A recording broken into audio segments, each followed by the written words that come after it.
ఓం శ్రీమాత్రే నమః. సౌందర్యలహరి 97వ శ్లోకం. గిరామాహుర్దేవీం ద్రుహిణ గృహిణీమాగమవిదో హరే పత్నీం పద్మాం హరసహచరీమద్రితనయాం తురీయా కాపి త్వం తురధిగమనిస్సీమ మహిమా మహామాయా విశ్వం భ్రమయసి పరబ్రహ్మ మహిషి. అనువాద పద్యము.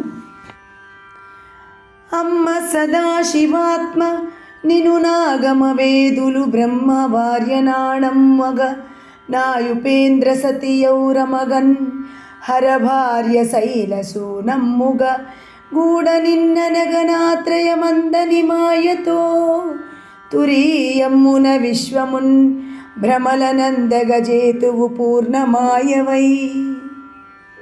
తాత్పర్యము. ఓ పరబ్రహ్మమైన సదాశివుని పట్ట మహిషి, ఆగమ రహస్యార్థములు తెలిపిన విద్వాంసులు నిన్ను బ్రహ్మదేవుని ఇల్లాలు వాగ్దేవి అయిన సరస్వతీదేవిగా చెప్పుదురు.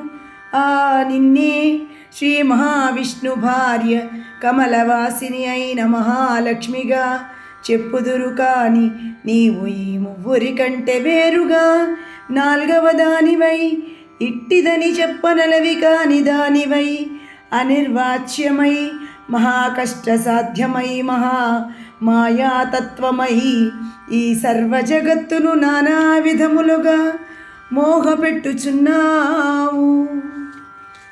ఓం నమ శివాయ.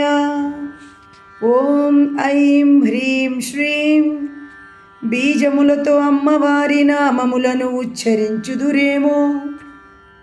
అనగా ఓం పరబ్రహ్మకు చెందినది, సరస్వతికి చెందినది ఐం, లక్ష్మికి చెందినది శ్రీం, పార్వతికి చెందినది హ్రీం.